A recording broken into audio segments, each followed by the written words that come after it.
Good afternoon everybody. क्या चल रहा था लास्ट क्लास में?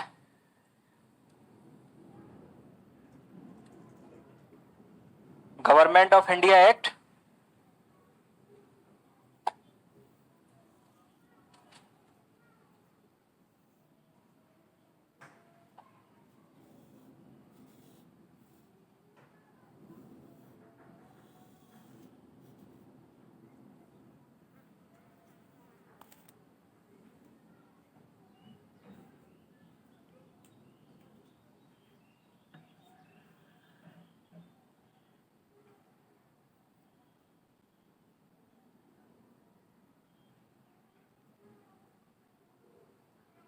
हाँ जी,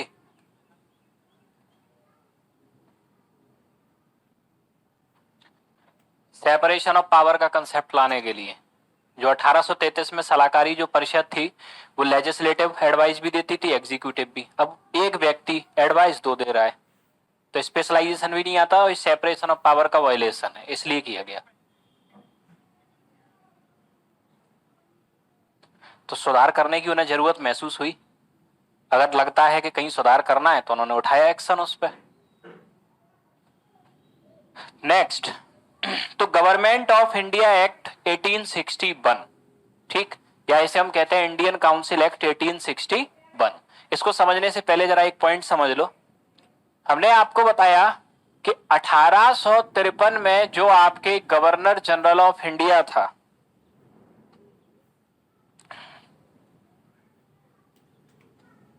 गवर्नर जनरल ऑफ इंडिया, इसको 1858 में क्या कर दिया गया था?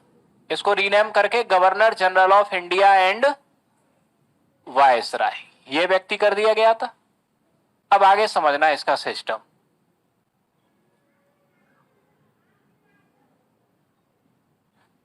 इसकी थी दो काउंसिल, कौन कौन सी?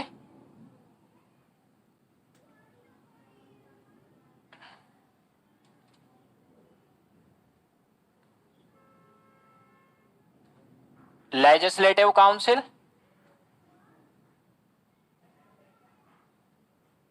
And executive council.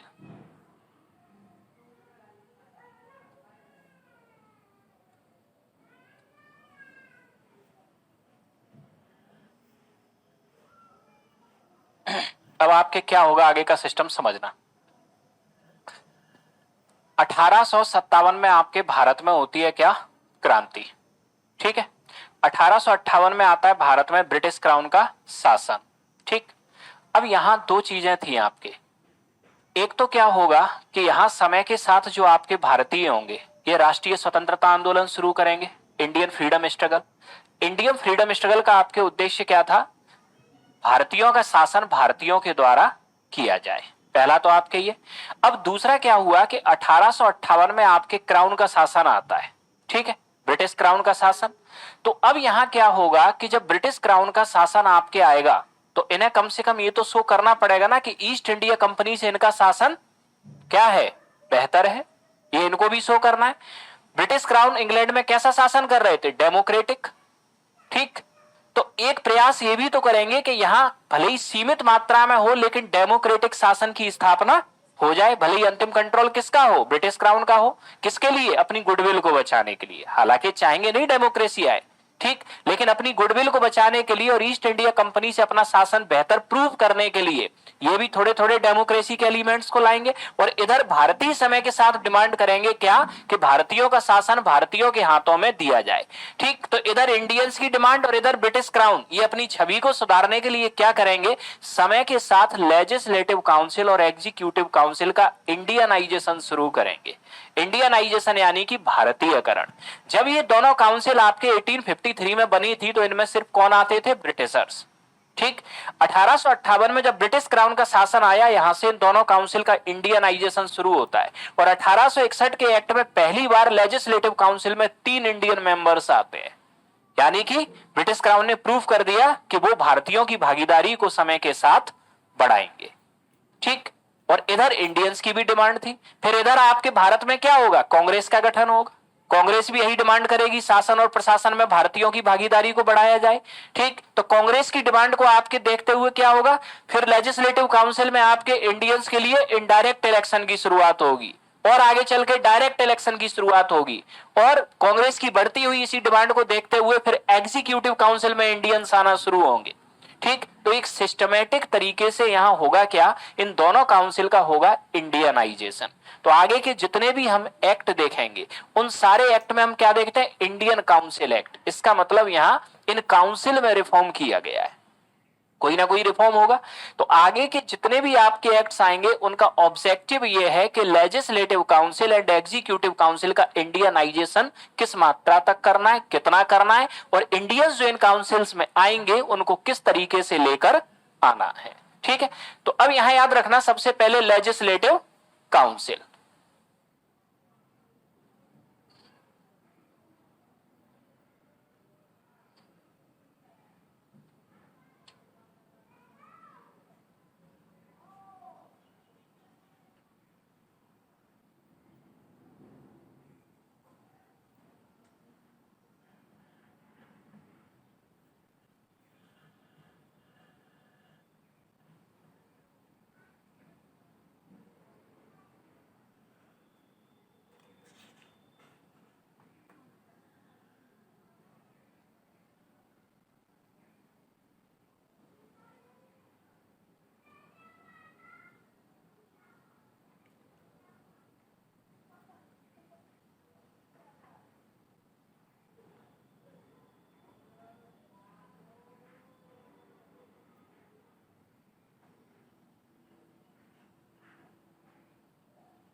तो सबसे पहले तो याद रखना ये chart, governor general of India and viceroy की दो काउंसिल थी, लेजिस्लेटिव एंड एग्जीक्यूटिव काउंसिल।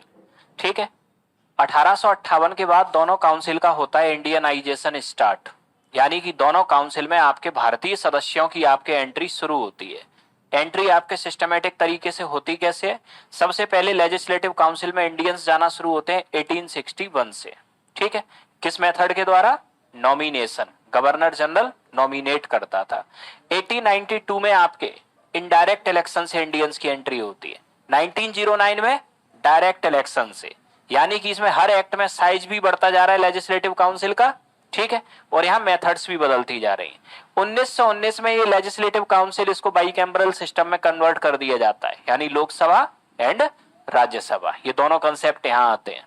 ठीक है, इधर एग्जीक्यूटिव काउंसिल में पहली बार एंट्री शुरू होती है 1909 में। 1909 में पहले आपके इंडियन मेंबर थे एसपी सिन्हा, जिन्हें गवर्नर जनरल की एग्जीक्यूटिव काउंसिल का आपके मेंबर बनाया गया। फिर 1919 में आपके 3 इंडियन मेंबर्स आपके जाते हैं क्या? एग्जीक्यूटिव काउंसिल में। और 1946 में आपके क्या होता है? जब भारत की स्वतंत्रता की आपकी घोषणा होती है, ठीक, भारत की संविधान सभा का गठन हो चुका होता है। ठीक है, तो यहां भारत में जो उस समय अंतरिम सरकार होती है ना, अंतरिम सरकार क्या होती है? जब शासन किसी एक संस्था से दूसरी संस्था पर ट्रांसफर हो रहा हो, या एक पार्टी से दूसरी पार्टी पर ट्रांसफर हो रहा हो, या एक देश से दूसरे देश पर ट्रांसफर हो रहा हो शासन, तो उस ट्रांजिशन अवधि में जो बीच में सरकार कार्य करती है उसे कहते हैं हम अंतरिम सरकार। ठीक है, तो 3 इंडियन मेंबर, अब ये नाम इंटरनेट पे देख लेना। ठीक है, इनके नाम कहां पूछे जाते हैं। बस इतना याद रखना कि पहले एसपी सिन्हा थे, बाद में 3 आए, और फिर धीरे धीरे आपके सारे अंतरिम हो गए। ठीक, अब नेक्स्ट यहां याद रखना, अंतरिम सरकार जो आपके बनाई गई, तो अंतरिम सरकार के जितने भी सदस्य थे वो कौन थे? आपके भारतीय। तो हम देखते क्या है, ये भारतीय सारे सदस्य हो गए। स्वतंत्रता के बाद बताया था यही लेजिस्लेटिव काउंसिल किसमें? पार्लियामेंट में कन्वर्ट हो गई। Executive council, council of minister. और ये जो आपके governor general of India and viceroy थे किसमें कन्वर्ट हो गए? प्रेसिडेंट। ठीक, ये पूरा चैनल बना। अब नेक्स्ट अगला समझना है यहां, तो इंडियन काउंसिल एक्ट 1861,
कर लिया नोट? तो इंडियन काउंसिल एक्ट 1861 क्या प्रोविजन आपके इसमें किया गया? इस एक्ट में आपके सबसे पहला प्रोविजन तो यह किया गया कि जब कभी भी governor general of India and viceroy Bharat के लिए कोई कानून बनाएंगे तो उनकी लेजिस्लेटिव काउंसिल में 3 इंडियन मेंबर्स आपके क्या होंगे, नॉमिनेट किए जाएंगे। यानी कि गवर्नर जनरल ऑफ इंडिया जिसे भी चाहें आपके, ठीक, जिस 3 इंडियंस को चाहें उन्हें कहां बिठा सकते हैं, अपनी काउंसिल में बिठा सकते हैं। ठीक है, यह व्यवस्था की गई किस एक्ट में? Indian council act 1861। ठीक, अब नेक्स्ट आगे समझना। अब इसमें नेक्स्ट याद रखना दूसरा सिस्टम। दूसरा सिस्टम आपके क्या आया है इसमें? इसी एक्ट में आपके कहा गया डिसेंट्रलाइजेशन सिस्टम स्टार्ट, यानी कि विकेंद्रीकृत व्यवस्था की शुरुआत। हमने आपको बताया कि 1833 का जो आपके एक्ट आया था उस एक्ट में व्यवस्था यह की गई थी सेंट्रलाइजेशन, यानी कि भारत के लिए सबसे बड़ी सत्ता कौन सी थी? Governor general of India. 1833 के एक्ट ने सारी पावर किसमें वेस्टेड कर दी थी? गवर्नर जनरल ऑफ इंडिया में। ठीक, ये व्यवस्था थी सेंट्रलाइज्ड सिस्टम। सेंट्रलाइज्ड मतलब सभी शक्तियां टॉप पे चली जाए। यहां व्यवस्था कौन सी शुरू की गई? Decentralise system. तो डिसेंट्रलाइज सिस्टम में इसमें किया क्या गया कि जो आपके प्रोविंस हैं, प्रांत, प्रोविंस में आपके कौन बैठता है? गवर्नर। तो ऊपर से आपके कुछ मामलों पे निर्णय लेने की आपके शक्ति, पावर किसको ट्रांसफर की गई? पावर ट्रांसफर किसके पास की गई? कुछ गवर्नर के पास। और ये सिस्टम होता है कौन सा? डिसेंट्रलाइजेशन। डिसेंट्रलाइजेशन। तो 1861 में आपके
तो 1861, तो 1861 में पहला प्रोविजन, जब कभी भी गवर्नर जनरल ऑफ इंडिया कानून बनाएंगे तो 3 भारतीय सदस्यों को लेजिस्लेटिव काउंसिल में ये बैठाएंगे।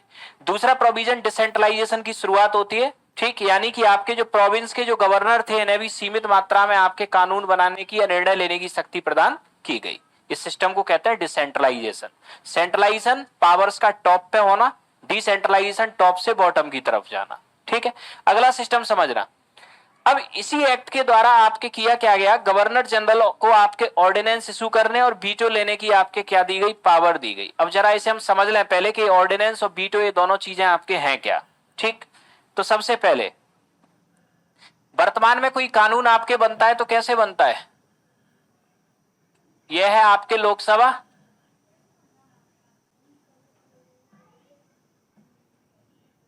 लोकसभा में आपके लाया जाता है क्या? बिल, विधेयक।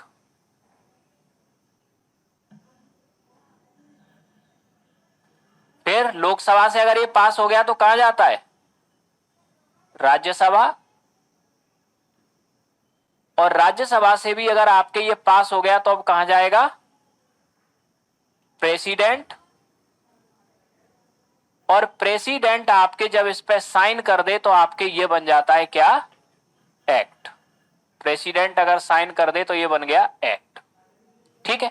तो कानून बनाने की आपकी प्रक्रिया होती क्या है कि सबसे पहले बिल, बिल यानी कि विधेयक, बिल का मतलब जिन प्रोविजन या जिन पॉइंट्स पे आपको कानून बनाना है उन प्रोविजन को क्या लिखोगे, एक कागज पे लिखोगे, उसी कागज पे लोकसभा राज्यसभा प्रेसिडेंट ने साइन कर दिए तो वो हो गया पास। ठीक है। तो बिल को इंट्रोड्यूस हम लोकसभा या राज्यसभा कहीं भी कर सकते हैं, दोनों हाउस से ये पास हुआ, कहां पहुंचा, प्रेसिडेंट के पास, प्रेसिडेंट ने साइन किया तो ये बन गया इस पे एक्ट। अब यहां ऐसा भी तो हो सकता है कि दोनों में से कोई एक हाउस आपके सेशन में ना हो, if either house not in session, if either house not in session.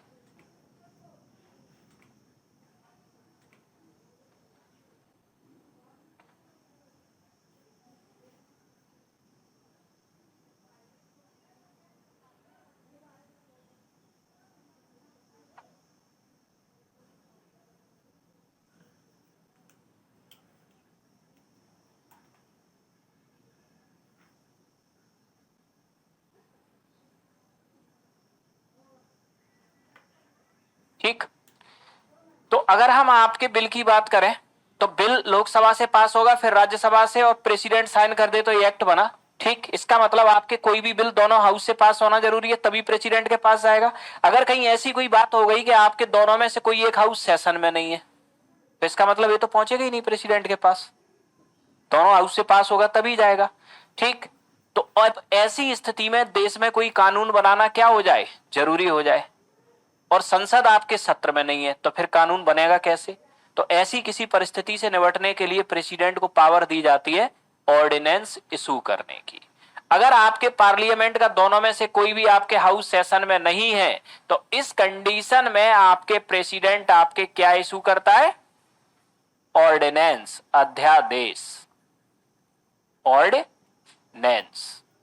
इस कंडीशन में आपके प्रेसिडेंट इशू करता है अध्यादेश, और अध्यादेश का जो आपके अर्थ होता है वो होता है क्या,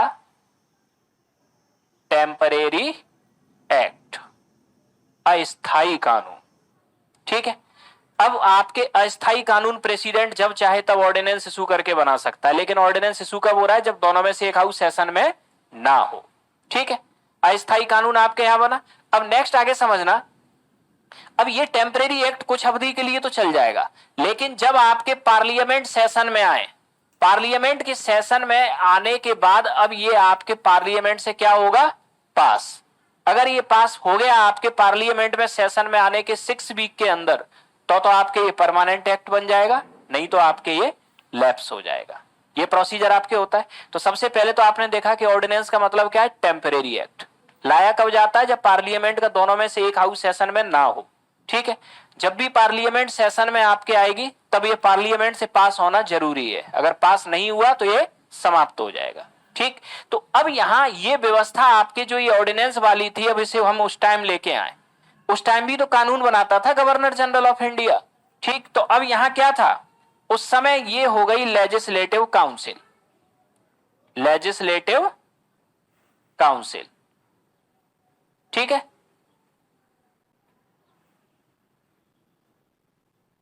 यही तो है Lok Sabha Rajya Sabha legislative council. President की जगह हो गया कौन, governor general of India and viceroy. ये हो गया इंडिया एंड वायसराय। ऐसा भी तो हो सकता है कि आपकी जब governor general of India and viceroy को कानून बनाना हो और लेजिस्लेटिव काउंसिल सेशन में ना हो, तब ये इशू कर सकता था ऑर्डिनेंस। क्लियर हुआ। तो यहां आपके क्या है, पहले प्रोसीजर क्या था, बिल यहां आया, इससे पास हुआ, governor general of India and viceroy ने आपके साइन कर दिया तो ये बन गया क्या, एक्ट। अब यहां दूसरी कंडीशन कौन सी ऑर्डिनेंस की, not in session, not in session. तो अब आपके ऐसी स्थिति में जो गवर्नर जनरल ऑफ इंडिया आपके एंड वायसराय था, ये इशू कर सकता था क्या, ऑर्डिनेंस। तो भारत में ऑर्डिनेंस शुरू करने की शुरुआत किस एक्ट से होती है, 1861। ठीक है।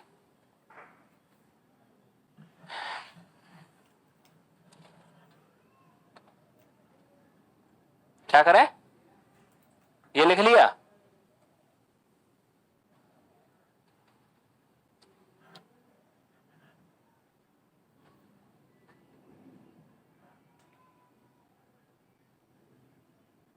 नहीं, 6 महीने कुछ नहीं होता, कोई टाइम पीरियड नहीं था। करता है, स्टेट में गवर्नर कर सकता है।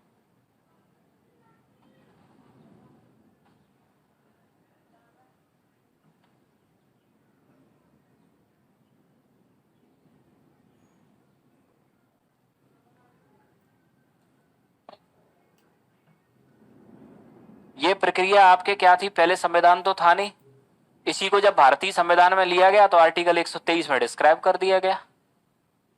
ठीक, यूके में तो राष्ट्रपति का कंसेप्ट ही नहीं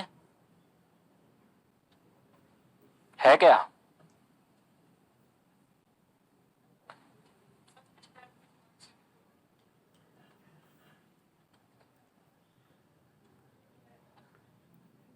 पहले 2 हाउस तो बने, उसके बाद की बात है वो तो। अभी तो 2 हाउस बने कहाँ हैं? 2 हाउस कब जाके बनते? 1919। ठीक,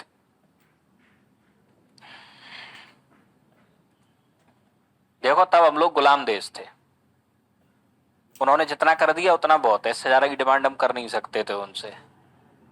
ठीक है, इतना जो डेमोक्रेटिक सिस्टम उन्होंने बना के दिया यही कम है क्या?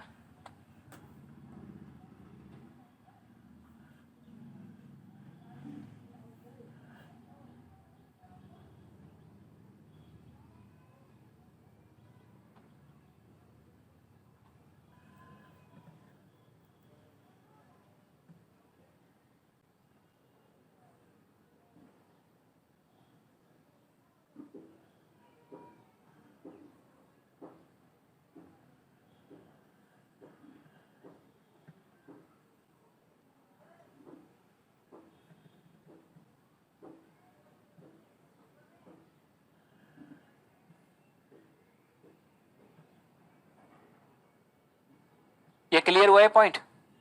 दूसरा पॉइंट भी यही समझ लो आप, बीटो। आपने देखा कि कोई भी आपके बिल एक्ट कब बनता है? जब उसे लोकसभा पास कर दे, राज्यसभा पास कर दे और प्रेसिडेंट पास कर दे। प्रेसिडेंट ने अगर साइन कर दिए तो ये बन गया एक्ट। ऐसा भी तो हो सकता है president not signed, not signed, यही हो जाती है पावर वीटो। वीटो का मतलब डिनाय। प्रेसिडेंट ने साइन करने से क्या कर दिया? मना कर दिया। तो जैसे कि इसने साइन कर दिया तो ये एक्ट, तो ऐसा भी तो हो सकता है ये साइन करने से क्या कर दे? मना कर दे। साइन करने से डिनाई कर दे, और अगर ये साइन करने से आपके डिनाई कर दे तो यही पावर आपके हो जाएगी क्या? वीटो। ठीक है,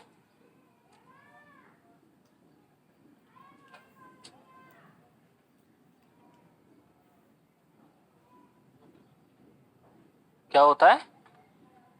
धन विधेयक, मनी बिल कर सकता है, सिर्फ constitutional amendment bill pay veto नहीं ले सकता। ठीक है,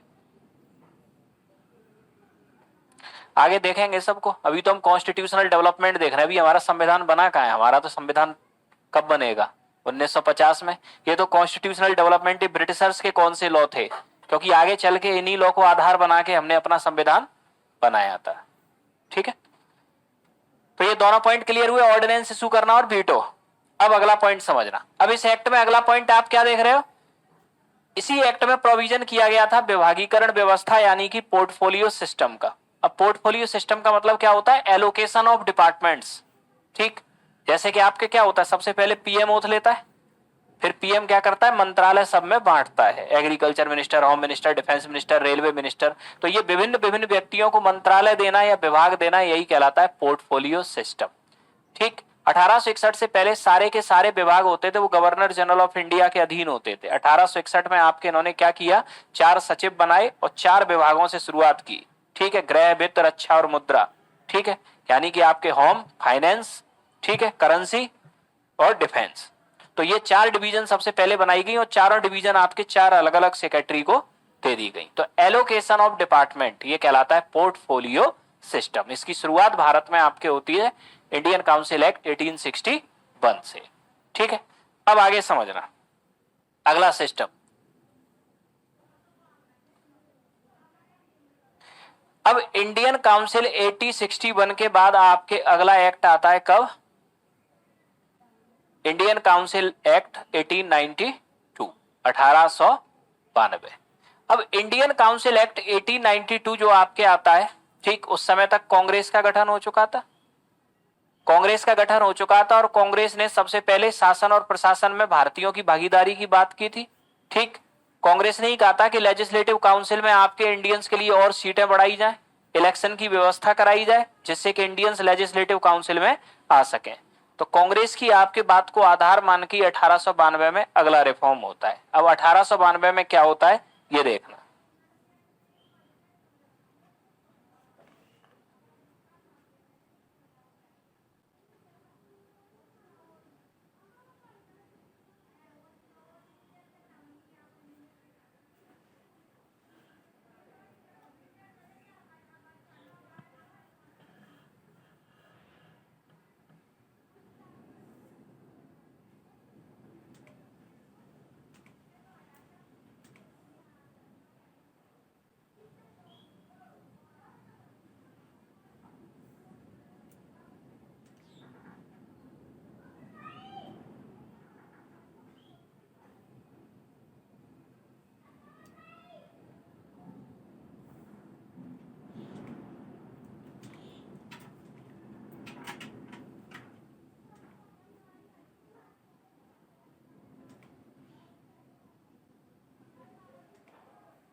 क्लियर नोट। अब नेक्स्ट आगे समझना, इंडियन काउंसिल एक्ट 1892, ये क्या कहता है ये एक्ट। इस समय आपके कांग्रेस आ चुकी थी और कांग्रेस भारतीयों की भागीदारी की लगातार बात कर रही थी। ठीक, तो कांग्रेस की डिमांड को देखते हुए यहां ब्रिटिश गवर्नमेंट आपके करती क्या है, जो लेजिस्लेटिव काउंसिल थी गवर्नर जनरल की, उसके साइज को बढ़ाती है। साइज मतलब नंबर ऑफ सीट्स, ये बढ़ाया गया।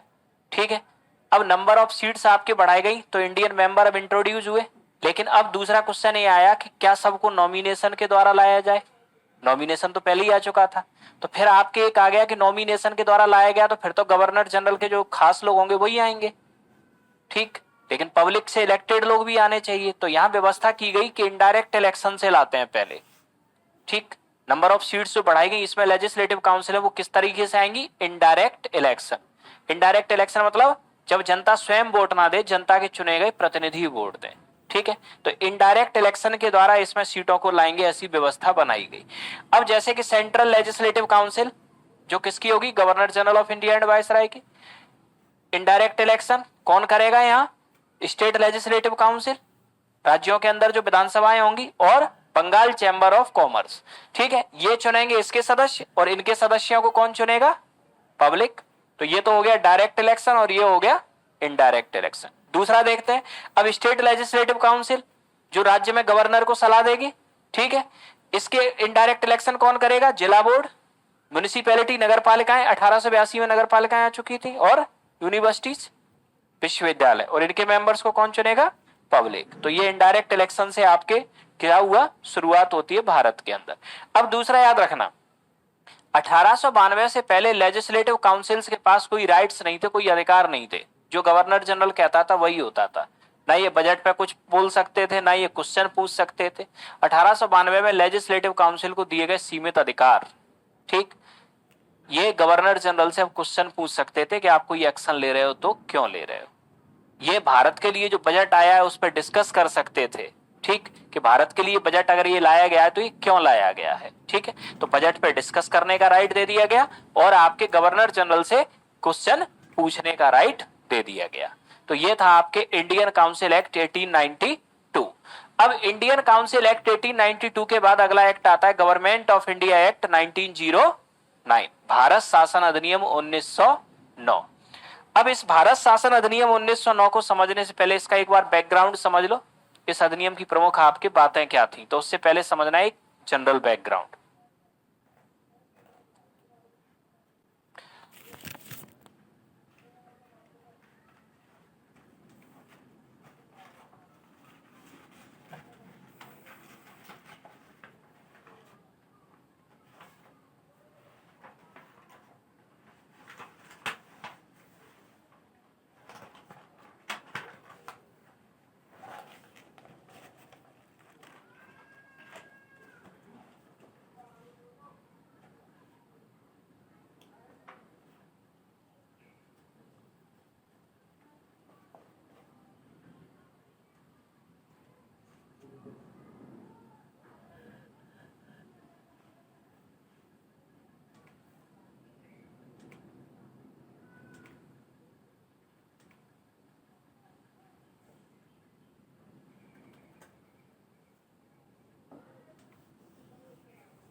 नहीं, सबके पास वोटिंग राइट नहीं थे, एलिट क्लास, पढ़े लिखे लोग।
कर लिया नोट?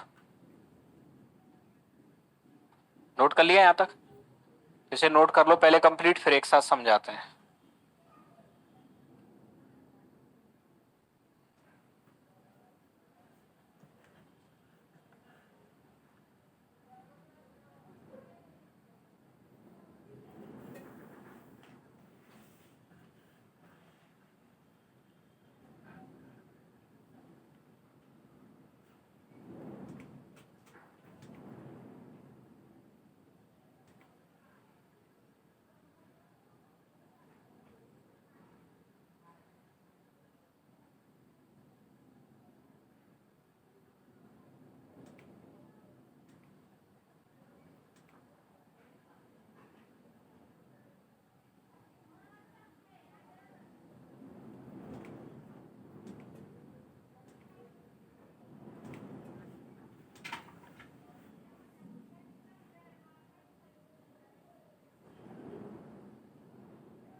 तो इसको आप नोट कर लो चार्ट को, ठीक है। इस पूरे चार्ट को डिस्कस करेंगे हम कल की क्लास में, आज डिस्कस हो नहीं पाएगा क्योंकि पूरी कहानी सुनानी पड़ेगी इसके लिए। ये देखने में छोटा है लेकिन जब डिस्कशन करेंगे तो बहुत बड़ा हो जाएगा ये अभी। तो इसको यहां तक नोट कर लो। Brainwash ideologies 18th 19th century, वाइट्समैन वर्डन थ्योरी और 20th century divide and rule, क्योंकि आगे के सारे एक्ट समझ में आ जाएंगे अब किस हिसाब से चलेंगे इसके बाद, ठीक है। कल देखेंगे इसे, कल डिस्कस करेंगे।